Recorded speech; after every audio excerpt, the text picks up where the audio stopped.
आज हम एक्सप्लेन करेंगे सच्ची घटना पर आधारित एक शानदार फिल्म द गॉट लाइफ। दोस्तों, ये फिल्म हाल ही में नेटफ्लिक्स पर रिलीज हुई है।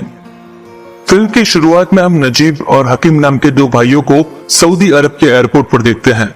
ये दोनों भाई इस अरब देश में पैसे कमाने के लिए आए हैं, लेकिन एयरपोर्ट पर कोई कफिल यानी कि उनका मालिक उन्हें लेने नहीं आया। शाम हो जाती है, तभी एक आदमी उनके पास आकर दोनों के पासपोर्ट मांगता है और उन्हें अपने साथ लेकर जाता है।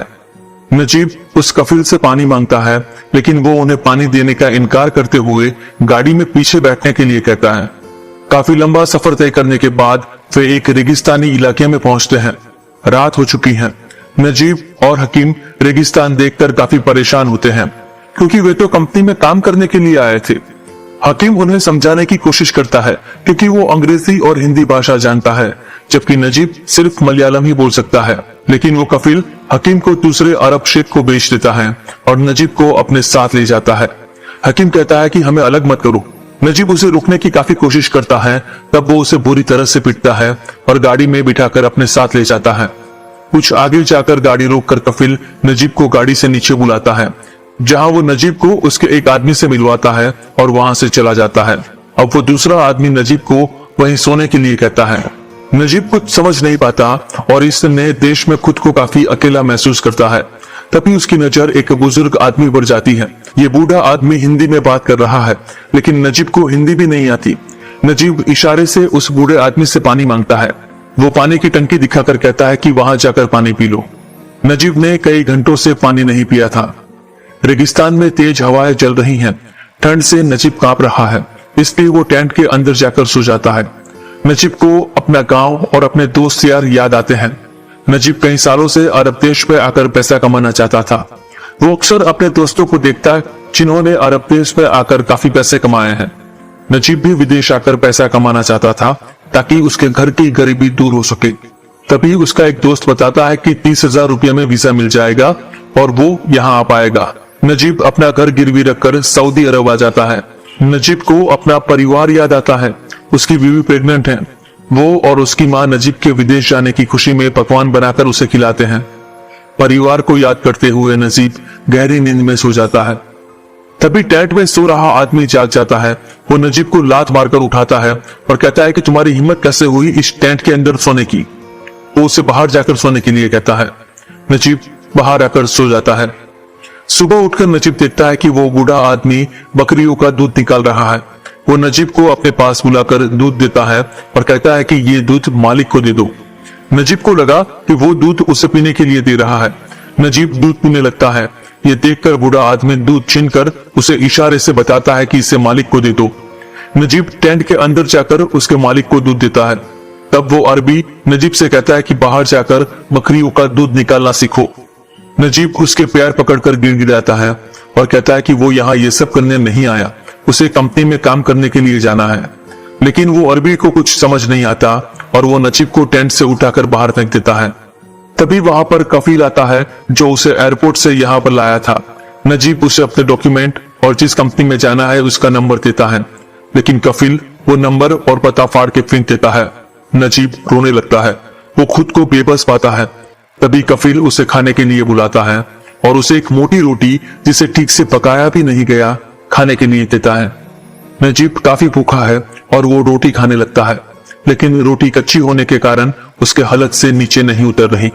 तभी वहां बैठा आदमी कहता है कि रोटी को पानी में भिगोकर खाओ। रात में नजीब बाहर खड़े ट्रक के पीछे जाकर सो जाता है। सुबह नजीब शौच के लिए जाता है। तभी वहां कफिल आकर उसका पानी ले लेता है और कहता है कि पानी बहुत महंगा है। फिर नजीब उस बुजुर्ग से कहता है कि अब मैं साफ कैसे करूं। तब वो बूढ़ा आदमी उसे कहता है कि रेत से साफ कर लो। नजीब अपनी लाचारी पर काफी दुखी होता है, क्योंकि अब वो पानी के लिए भी मोहताज है। तभी वहां पर पानी के टैंकर वाला आता है और वहां की टंकी पर रहा है। नजीब उस आदमी के पास जाकर मदद मांगता है। वो यहाँ से बाहर निकलने का रास्ता पूछता है। उसी दौरान कफिल आकर उसे देख लेता है। कफिल नजीब पर गुस्सा होता है। वो अपनी गन लेकर आता है और नजीब को जान से मारने की धमकी देता है। नजीब को काफी पिटने के बाद वो उसे वहीं छोड़ देता है।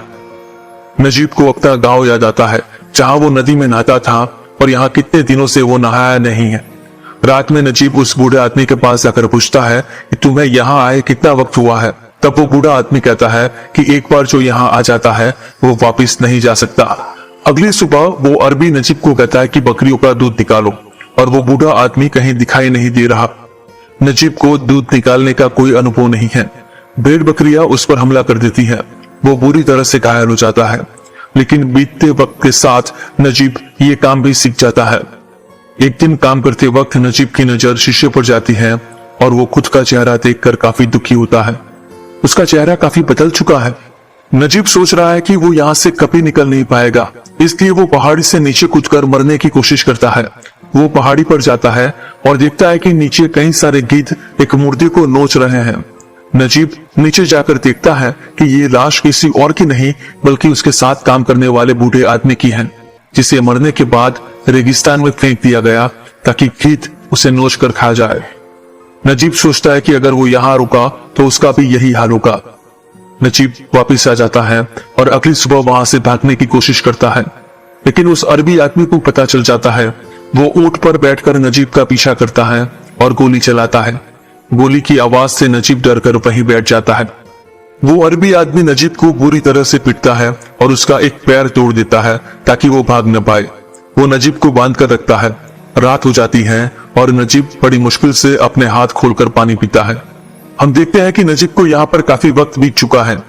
एक दिन वो रेगिस्तान में भेड़ चरा रहा था, तभी अचानक बारिश होने लगती है। नजीब अपनी भेड़ को लेकर एक गुफा में पनाह लेता है। कुछ देर बाद उसे एक आवाज सुनाई देती है और वो गुफा से बाहर आकर आवाज की दिशा में जाता है। कुछ दूरी पर उसे एक आदमी दिखाई देता है। वो कोई और नहीं बल्कि नजीब का भाई हकीम है। दोनों एक दूसरे को गले मिलकर रोते हैं। दोनों को अपनी आंखों पर यकीन नहीं होता। कई सालों से ये दोनों नर्क की जिंदगी जी रहे हैं। हकीम बताता है कि उससे कई जगहों पर काम करवाया गया और काफी टॉर्चर भी किया गया। तभी दूर एक कार आकर खड़ी रहती है। हकीम कहता है कि मेरा कफील आया है और वो वहां से चला जाता है। अगली सुबह जब नजीब ऊंट लेकर जा रहा होता है तब वहां पर हकीम आता है और उसे एक चिट्ठी देकर चला जाता है। नजीब पत्थर के नीचे रखी चिट्ठी को पढ़ता है, जिसमें हकीम ने बताया है कि वो जहाँ काम करता है वहाँ इब्राहिम नाम का एक आदमी है जो यहाँ के सारे रास्ते जानता है और हमारी मदद करने के लिए तैयार है। हम उसकी मदद से यहाँ से भाग सकते हैं। कुछ दिन बाद नजीब, हकीम और इब्राहिम एक जगह मिलते हैं। इब्राहिम बताता है कि कुछ दिन बाद बड़े कफील की बेटी की शादी है और सभी लोग वहां जाएंगे। ये दिन सही रहेगा यहाँ से भागने के लिए।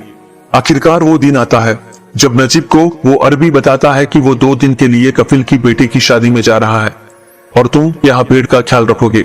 उसके जाने के बाद नजीब सबसे पहले नहाता है क्योंकि वो कई महीनों से नहाया नहीं है। फिर वो वही कपड़े पहनता है जिस कपड़े में वो यहाँ आया था, लेकिन उसकी पैंट काफी लूज हो चुकी है। वो रस्सी का बेल्ट बनाकर पैंट पहनता है।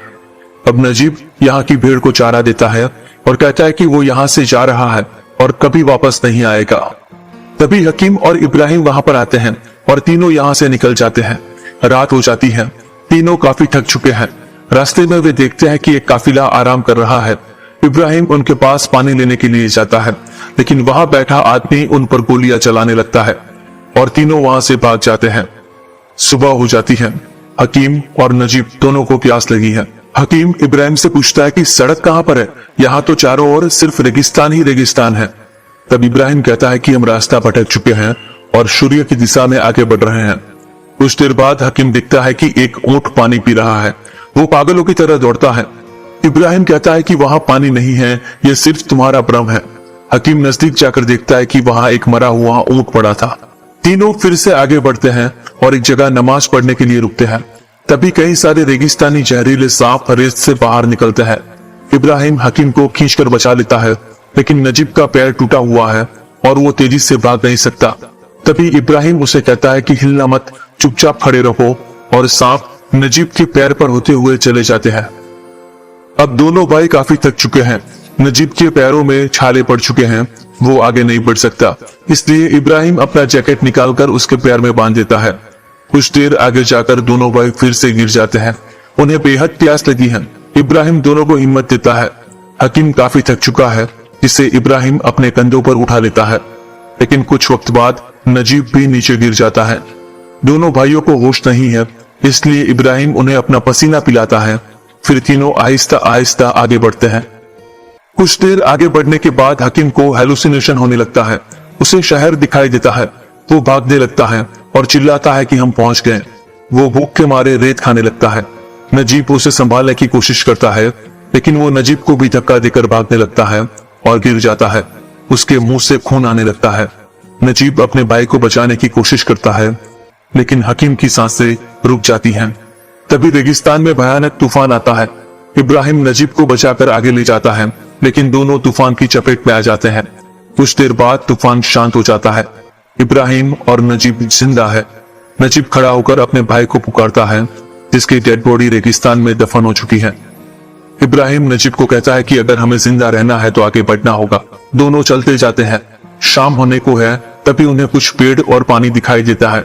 दोनों पागलों की तरह दौड़ते हैं, लेकिन इब्राहिम नजीब को पानी पीने से रोकता है, क्योंकि ये पानी जहरीला भी हो सकता है। इब्राहिम एक कपड़े को गीला करके नजीब को पानी देता है और खुद भी पीता है। तभी इब्राहिम को वहां एक खाली बोतल मिलती है, जिसकी मदद से वो एक धुन बजाता है।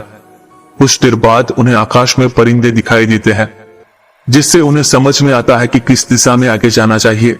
दोनों उस दिशा में आगे जाते हैं। रात होने वाली है और नजीब की हालत काफी खराब हो चुकी है। रात को वे वहीं सो जाते हैं।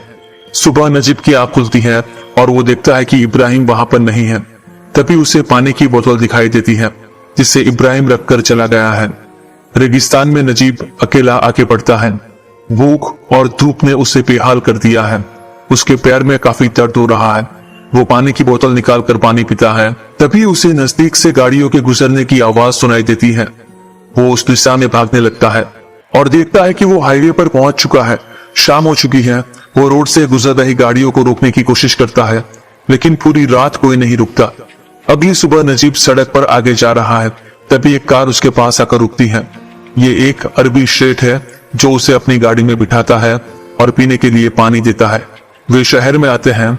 अरबी शेठ नजीब को एक इंडियन होटल के पास छोड़ देता है, जहां का मालिक बड़ा भला है और वो भटके हुए लोगों की मदद करता है। वे नजीब को नहलाते हैं और उसके बाल कटवाते हैं।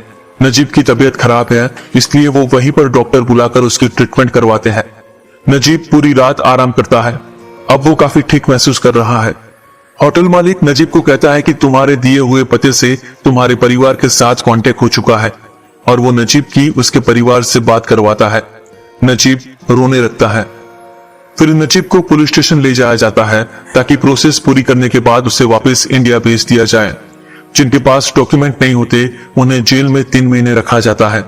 तभी जेल में कुछ लोग आते हैं, उन लोगों की पहचान करने जो अपनी कंपनी या मालिक के पास से भाग जाते हैं।